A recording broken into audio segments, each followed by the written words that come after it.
It is time for another episode of Pottawattamie County Roots. I am Todd Studer, and we are in the virtual studio today to welcome Jill Madsen in. She is the Chief Operating Officer at Marne Elk Horn Communications. Good to see you. Hello, Todd. Good to see you.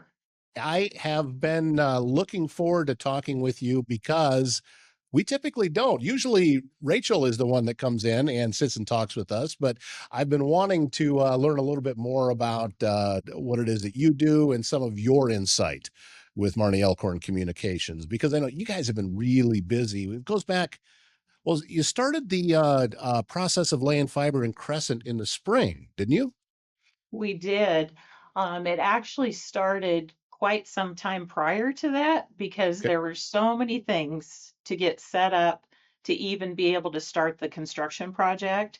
And so actually we were probably working on this a couple years prior, you Wow. know, just finding land for our central office, getting the approval from the city to even bring services to the community and just a lot of red tape to go through to get everything to make sure we could bring it to the community in the right way and how we would move forward once we got the first steps completed.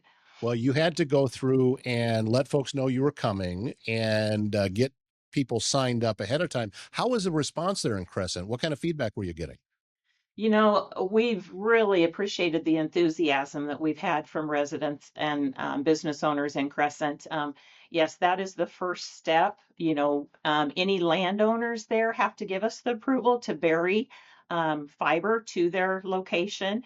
And so, we're not just dealing with the residents, but, some are renters and things. So we're dealing with the actual homeowners, business owners, and the property owners themselves. Yeah, Crescent, for those of us who don't live there, sometimes just look at it as a pass-through town, but it's so much more than that. There's a vibrant community there. There's businesses there. Yeah, and I'm preaching to the choir because you obviously recognized the need well before you were able to start the construction process. Yes, that's correct. Yeah, there's a great little downtown there, some great restaurants, businesses. We've really enjoyed getting to know the people there. Um, the need for fiber was very evident and for, just good internet service. And so, yeah, it was a big draw for us to come there and then be welcomed so much by the community. We did work with the city, of course, a lot. They've been super to work with. And, there's other utilities there that, we have to work around and things. So it's definitely takes a village, to get a project like this off the ground and then, completed also. It also takes some patience Yeah, because now exactly. through all of this and through all of the construction, you're getting close to actually start the connections and people can take advantage of this fiber, right? Yes, we're looking at August 1st to be able to offer the services, start scheduling people.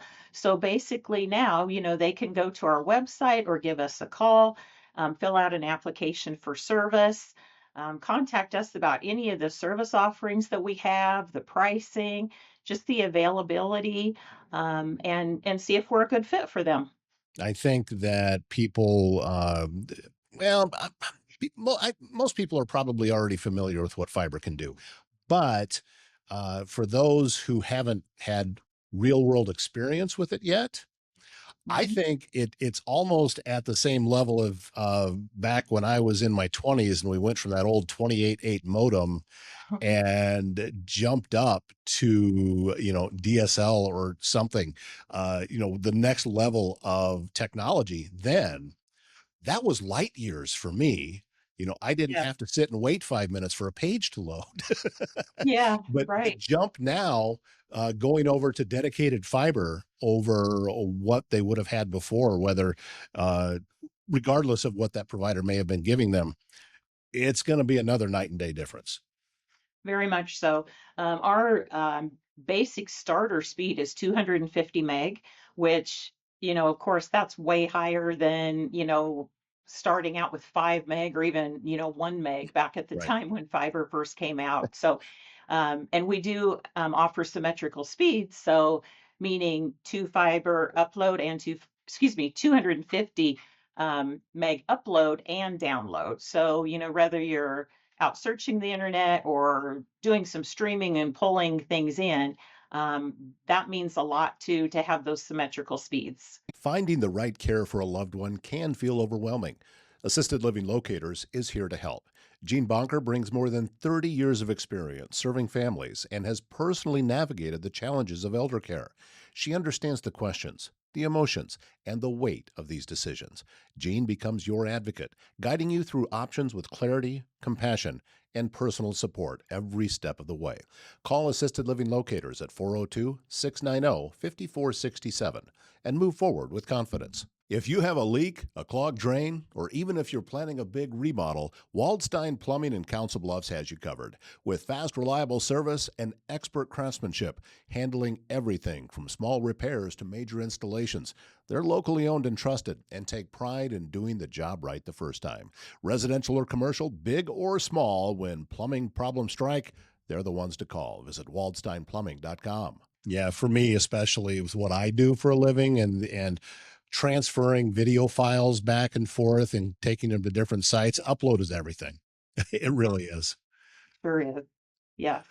So, with this process now of getting people turned on, is there anything else that people that signed up before need to do for the next step?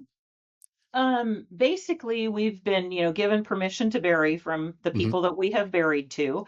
And now it's, when we asked for that, we did explain there was no cost for it, no obligation. Um, Now that we do have the services available, we don't allow or require any type of contract or anything like that. So it's just, take a look at our website, give us a call, let us know, what it is that you do with your internet, your TV, your phone. Let us help you, determine what might be the best fit for you, talk pricing to see how we can save you some dollars. And basically, we have you fill out an application for service. At that point, then we schedule the install. We are doing free installation right now for the new fiber customers. So it's we really try to keep it very straightforward and simple, as easy as we can for everyone involved. So Well, and also you talked about, what is the best fit.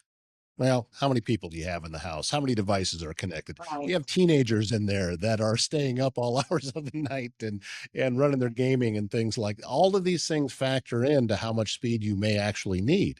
And exactly. yeah, it can vary depending, Right. from one house to the next, it can vary quite a bit.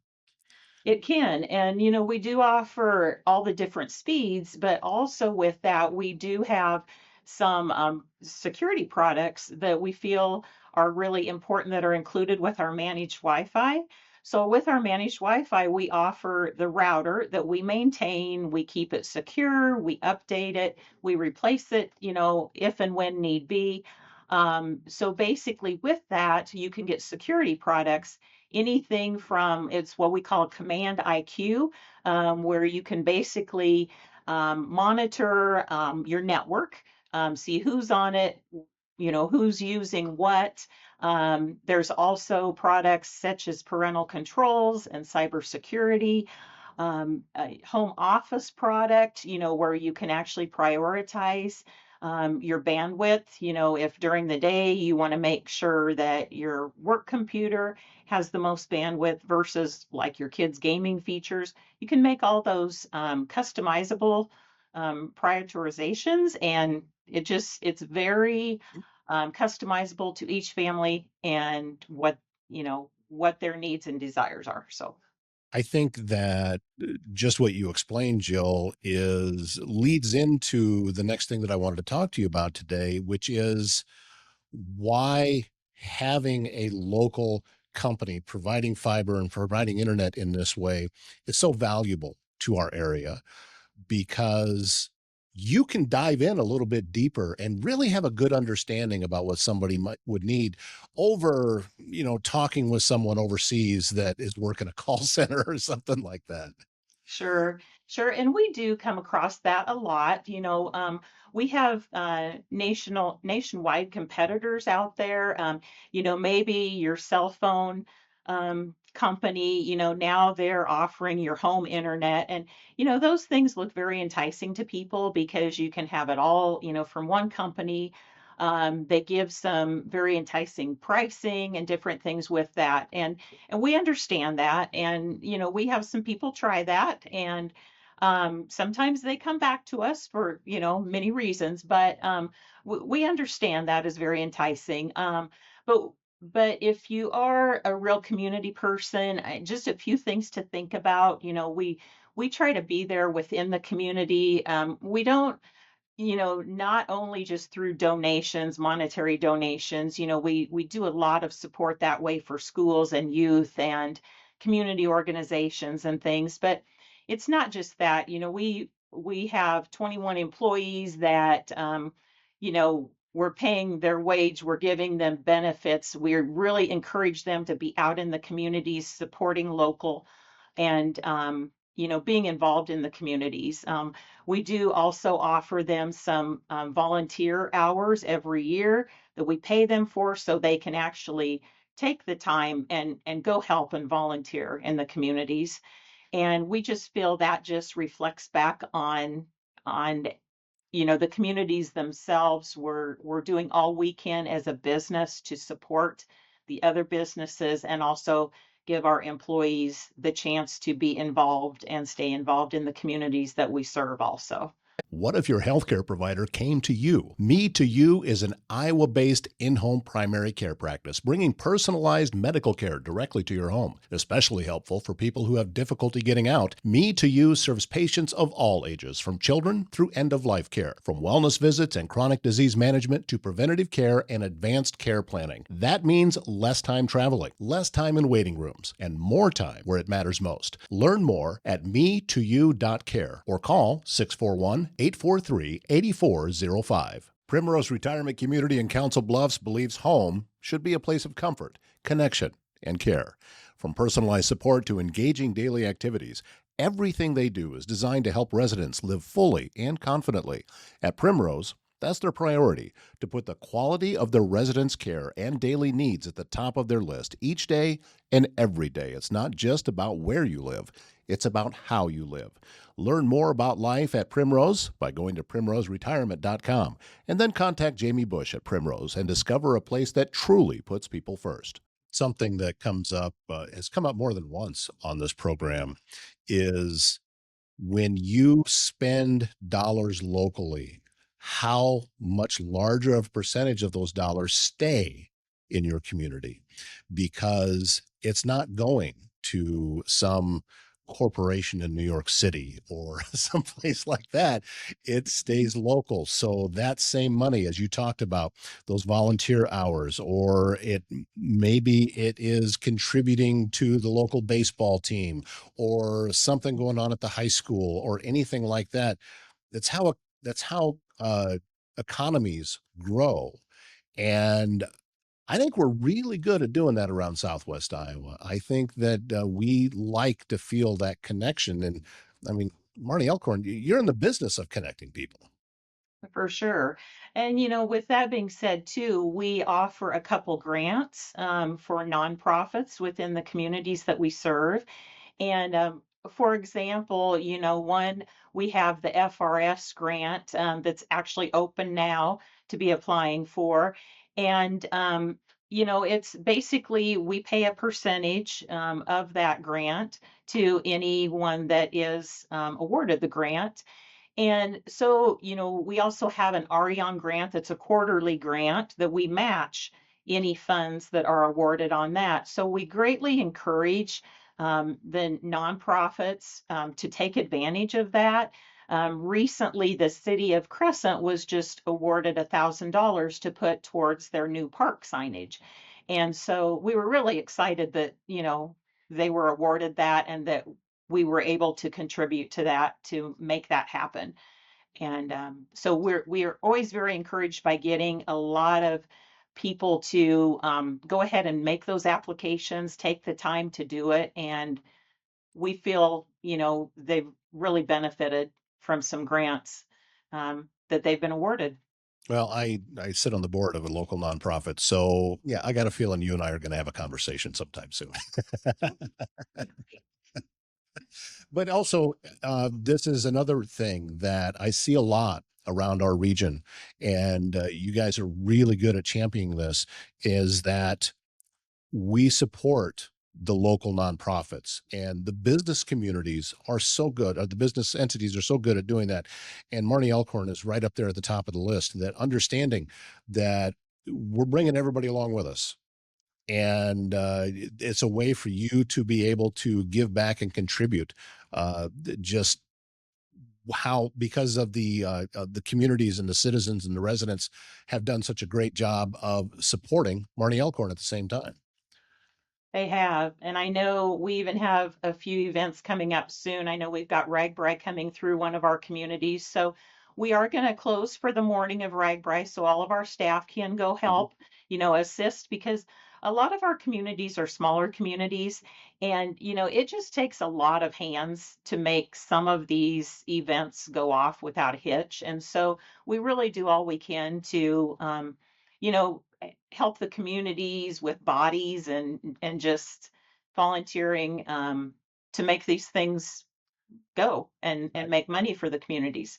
I love ragbri stories, and because I've been involved in a couple of different places as overnight stops, back in my previous media existence, and that number of people coming in, and how much it's like just this traveling pie smorgasbord, basically, is what's going on. But my tiny little town up in northwest Iowa, they were a pass-through town once upon a time, and the local women there in the church wanted to raise some money to help for a new roof on the church, so they got together and made handballs, and they sold three handballs on a stick for $5 and made $10,000. Oh, yes, So yes, that getting involved with ragbri, and making sure that your staff can get out there to help out, yeah, that's a big part of it, and because the help's needed, there's so many bikers very, coming. very much. Yeah, it takes a lot of bodies to pull off some of these, annual festivals and yeah, everything that our small communities thrive on. Well, how's it been for you, Jill, with your time at Marne Elkhorn? And I know the answer to this, but I'm going to ask you anyway, because I can tell just from talking to you how much you enjoy your job. I really do. I'm starting my 37th year Yeah, and so you're really still waiting to get your feet under you, right? and I started as a CSR and then have done accounting work. I'm doing marketing work. So I've just kind of, you know, touched a little bit of everything. And then, of course, working now with Rachel in operations. But I've loved working for a small community, or excuse me, company. We are a shareholder company, so I get to deal a lot with our shareholders, and you know, any of our customers are available to purchase shares when we have shareholders that have some up for sale. Doesn't happen real often, but it does happen, and we'd love to grow that shareholder base. But it's just, I feel like it's been a family here. I know, retirement will be around the corner before I know it, but it's just kind of like, yeah, I've loved the time here, and I just feel like I work with a big family, and we have an awesome staff, very knowledgeable, and just great people. Now, what would you do with retirement? You don't need that. I don't, not thinking real hard yet. It seems that the closer that I get to what is traditional retirement age, the less I think that it's necessary. It's, Yeah, asked me 20 years ago and I would have said it's something completely different. But yeah, anyway, right. congratulations on reaching the next step of things in Crescent. I know that this is just the next stage of what Marty Elkhorn is doing, and it's going to change some lives there in that community. And Yes. I know that there's a lot of folks there that are really looking forward finding out just what fiber internet can do. And I'm grateful that you guys are there. I'm also grateful of how you support local media and for the support that you've given me with everything that it is that I do here. And I am excited for the future. And thank you very much, Jill, for your time. Thank you very much. And we thank you very much for watching this episode of Pottawattamie County Roots. If you have an idea for a show, I'd love to hear from you. Don't forget to click share, click like, click follow, even click subscribe, because that helps push this information out even further that Jill was talking about today, and even more people can learn about the great things happening at Marne Elk Horn Communications. My name is Todd Studer, and we'll see you next time.